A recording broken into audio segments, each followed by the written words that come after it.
Tu penses que Picsou est juste un vieux radin? Un personnage ridicule qui nage dans ses pièces d'or et compte ses sous à la loupe? Et si je te disais que ce personnage fictif possède exactement l'état d'esprit qui crée les milliardaires dans la vraie vie? Picsou McDuck. Pour beaucoup, c'est une caricature. Il nage littéralement dans son argent, son coffre-fort de Donaldville contient des milliards de pièces, et sa première pièce, il la garde depuis l'âge de 10 ans.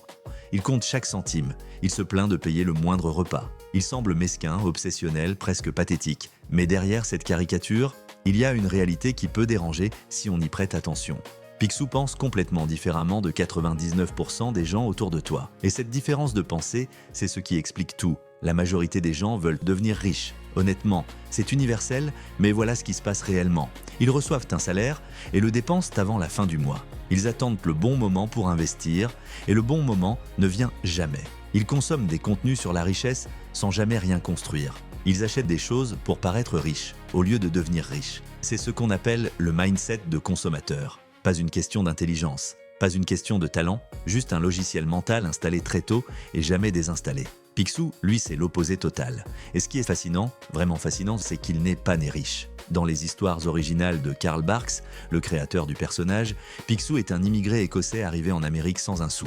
Il a ciré des bottes, il a travaillé dans les mines, il a survécu à la ruée vers l'or. Sa fortune, il ne l'a pas héritée, il l'a construite décennie après décennie en refusant de penser comme tout le monde. Sa question n'est jamais « comment profiter de mon argent ?» Sa question est toujours « comment en accumuler plus ?»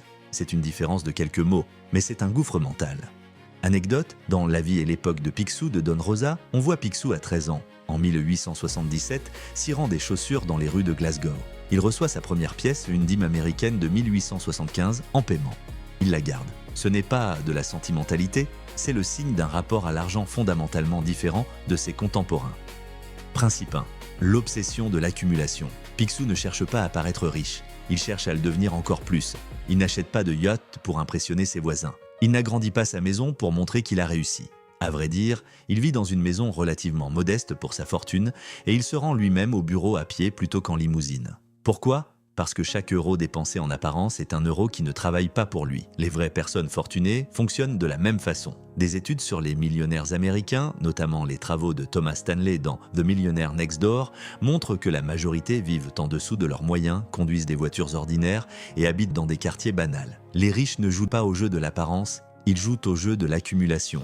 Et Picsou, sans le savoir, est le manuel d'instruction de cette philosophie. Principe 2, l'aversion à la perte. Là où quelqu'un de normal se dit « c'est pas grave, c'est juste 10 euros », Picsou pense « c'est 10 euros de moins dans mon système ». Ce n'est pas de l'avarice, c'est de la conscience financière aiguë. Il existe un biais cognitif bien documenté en économie comportementale. Daniel Kahneman en a fait la base de ses travaux. Nous ressentons la douleur d'une perte 2 fois plus intensément que le plaisir d'un gain équivalent. La plupart des gens répriment ce biais pour vivre dans le moment.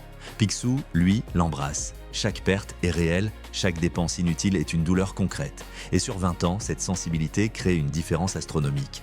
Anecdote, dans l'épisode où Picsou se retrouve sans le sou à cause des Rapetou, ses ennemis jurés qui tentent régulièrement de lui voler sa fortune, sa réaction première n'est pas la panique, mais le calcul.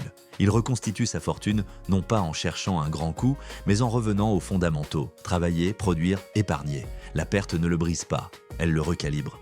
Principe 3, il produit, il ne consomme pas. Picsou ne dépend de personne, il n'attend pas un héritage, il n'espère pas un coup de chance. Il crée des entreprises, il investit dans des secteurs variés, mines, transport maritime, immobilier, et il contrôle toujours ses sources de revenus. Il est dans un mindset de producteur, et c'est la ligne de fracture entre ceux qui s'enrichissent et ceux qui stagnent. Les consommateurs échangent du temps contre de l'argent, puis échangent cet argent contre des choses qui ne produisent rien. Les producteurs échangent du temps contre de l'argent, puis font travailler cet argent pour produire plus d'argent. Picsou est dans la deuxième catégorie depuis sa première pièce. Il diversifie, il surveille, il réinvestit, et quand une opportunité se présente, aussi improbable soit-elle, il est prêt parce qu'il a du capital disponible.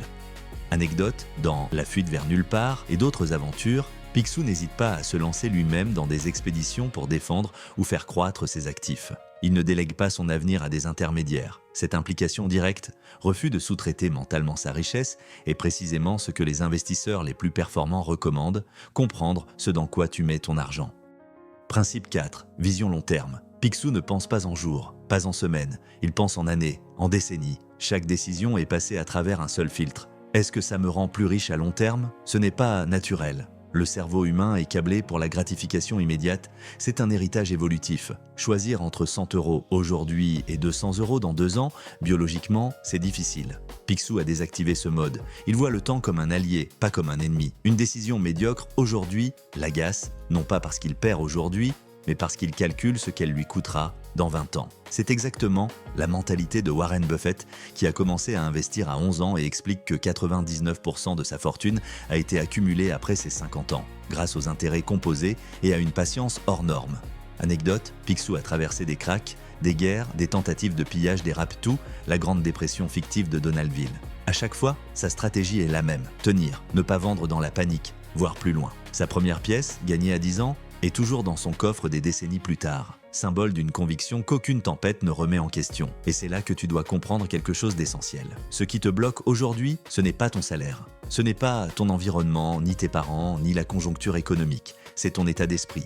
Et je ne dis pas ça pour minimiser les difficultés réelles, je dis ça parce que Picsou a commencé sans rien, et que son seul avantage initial, c'était sa façon de voir l'argent. Tant qu'on pense que l'argent est fait pour être dépensé dès qu'il arrive, on restera dans la logique du consommateur. Le mindset, c'est le code source, tout le reste, c'est l'interface. Tant que tu penses comme quelqu'un qui consomme, tu resteras dépendant d'un salaire, d'une promotion, d'un coup de chance. Mais le jour où tu intègres ces 4 principes, accumulation, conscience de la perte, production, vision longue, quelque chose bascule. Tu passes de quelqu'un qui attend à quelqu'un qui construit. Ce n'est pas une transformation magique du jour au lendemain, c'est une décision quotidienne, répétée, qui compose comme des intérêts.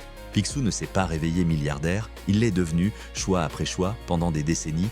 Picsou n'est pas riche par hasard, il n'est pas riche parce qu'il a de la chance, ou un talent inné, ou des relations. Il est riche parce qu'il a un mindset extrême, cohérent, discipliné, long terme, que 99% des gens refusent d'adopter parce qu'il est inconfortable à court terme. L'ironie, c'est que le monde se moque de lui depuis des décennies. Ses neveux lèvent les yeux au ciel, ses ennemis le sous-estiment constamment. Et lui, il plonge dans ses pièces d'or. La vraie question maintenant, c'est « est-ce que tu es prêt à penser comme lui ?» Pas à imiter sa vie, pas à compter tes centimes à la loupe, mais à adopter sa logique profonde. L'argent est un outil qui travaille, pas une récompense qui se consomme. Si tu veux changer ton rapport à l'argent, vraiment le changer, pas juste en parler, abonne-toi. Parce qu'ici, on ne vend pas des rêves, on décortique ce qui fait réellement la différence. Et parfois, la vérité la plus utile se cache dans un canard en haut de forme qui nage dans des pièces d'or.